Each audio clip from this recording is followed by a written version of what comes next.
vous écoutez le numéro 60 de la Gazette du Maine, le podcast de Stephen King France qui vous résume l'actualité de Stephen King. Je suis Émilie et je suis très heureuse de vous emmener en balade dans le Maine avec moi pour vous conter les nouvelles informations depuis le 2 août.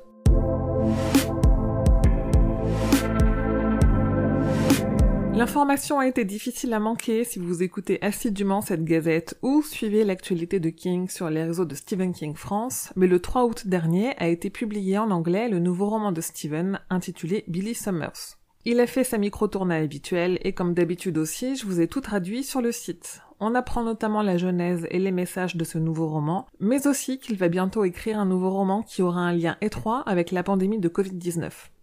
Et en complément d'une de ses interviews télévisées, il a répondu à un question-réponse sur son roman préféré, celui qu'il relit inlassablement, celui qui lui a donné envie d'être auteur, celui qui le rend heureux ou encore celui qui le fait pleurer. La vidéo et sa traduction sont évidemment sur stephenkingfrance.fr. Annoncé en 2016 et sans nouvelles depuis, il n'y aura finalement pas de tome 3 à la saga Talisman et Territoire coécrite par King et Peter Straub. Ce dernier a participé à un podcast dans lequel il dit que s'il n'est pas encore tout à fait à la retraite, il ne se sent pas l'énergie pour renouveler une telle collaboration.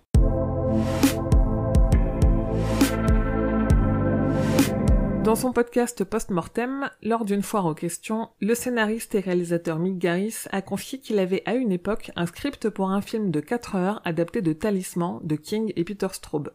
Le projet, jugé trop coûteux, n'a pas abouti, même si Spielberg a conservé les droits et a désormais un projet de série pour adapter le livre. Mais ce film reste un des projets abandonnés les plus regrettés par Mick Garris. Souvenez-vous, l'an dernier, je vous parlais de Overlook, une série préquelle à Shining développée par J.J. Abrams pour HBO Max sur l'autel de Shining.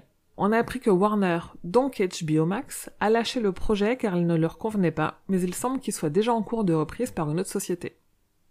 Autre projet dont on n'avait pas entendu parler depuis 8 ans, c'est celui de l'adaptation en série de la nouvelle Le New York Times à prix très spécial, paru dans le recueil juste avant le crépuscule, et qui semble toujours en projet chez CBS Studios, puisqu'elle fait partie d'un accord signé qui leur donne les droits d'adaptation jusqu'en 2026. Les éditions Delcourt ont annoncé une bonne nouvelle. En 2022, ils rééditeront la version française des comics adaptés du Fléau de Stephen King en réunissant les 12 tomes précédemment publiés en 2010 en une collection prestige de 6 tomes.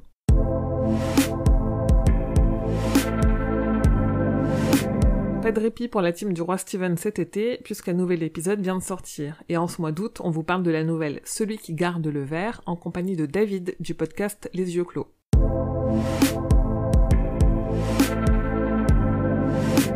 Le 19 août, la version audio du 7e et dernier tome de La Tour Sombre sort chez Audible, lu par Nicolas Justamont pour une durée de 31 heures. La série Chapelwaite, adaptée de la nouvelle Celui qui garde le verre, sera diffusée aux États-Unis à partir du 22 août. Et le roman L'Institut de Stephen King sera publié en poche aux éditions du Livre de Poche le 25 août.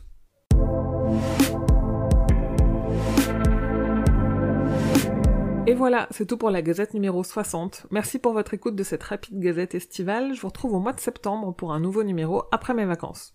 Si vous aimez mon travail et souhaitez le soutenir, je vous invite à mettre 5 étoiles à cette Gazette sur votre appli de podcast. C'est très très important pour l'aider à se faire connaître. N'hésitez pas aussi à laisser un petit commentaire, gentil de préférence, on va pas se mentir. Vous pouvez aussi soutenir l'association Stephen King France en donnant quelques euros au Tipeee, ou vous pourrez aussi recevoir en échange des goodies officiels tels que des tote bags, des badges, des marque-pages ou encore des stickers.